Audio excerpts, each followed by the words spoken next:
আজকে আমাদের ভাইজ্যাকের দ্বিতীয় দিন। আজকে আমাদের ঝড় শেষ হওয়ার পর ফাইনালি আমরা প্রথমে চলে গেছিলাম সীমাচলমে। ওখানে নরসিংহা টেম্পল দেখেছিলাম।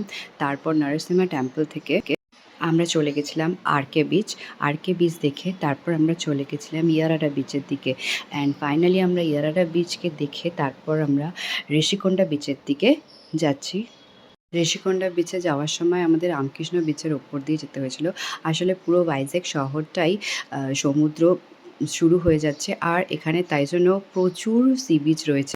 আমরা ঋষিকোন্ডা বিচের দিকে যাচ্ছিলাম, আর সেটা ওই রাস্তার ধার দিয়ে সমুদ্র দেখতে দেখতে, আর রাস্তার অপোজিটেই সব হোটেলগুলো রয়েছিল। আর ঋষিকোন্ডা বিচে এসে আমরা রাস্তার ওপর থেকেই কিছুক্ষণ সময় কাটিয়ে এখানে ওই দূরে ডলফিন নোজ দেখে তারপর এখান থেকে আমরা চলে গেছিলাম আমাদের হোটেলের পাশ দিয়েই আবার আরকে বিচের দিকে।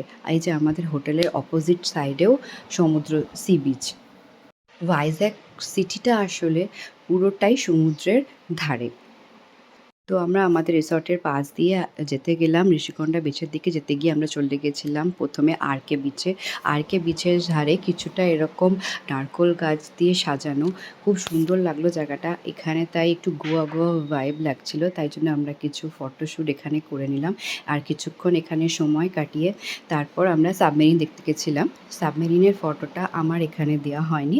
তারপর সাবমেরিন দেখে আমরা ফাইনালি চলে গেছিলাম আরকে বিচের সামনে সি অ্যাকোরিয়ামে। এখানে সি ফিশের অনেক রকমের স্পেসিস আমরা দেখতে পেয়েছিলাম। আর এখানে এতটাই সময় লেগে গেছিলো, প্রায় সন্ধে হয়ে গেছিলো আমাদের এই অ্যাকোরিয়ামটা টোটাল ঘুরে দেখতে। তাই আমরা এইখান থেকে এই লাস্ট সেই অ্যাকোরিয়ামটা দেখেই আমাদের সেকেন্ড দিনের ঘোরা শেষ করে আমরা আবার আমাদের রিসর্ট বেলিফে ফিরে যাই। আর সেখানে গিয়ে আমরা রাত্রিটা স্টে করে পরের দিন বেরোবো আরাকুর জন্য।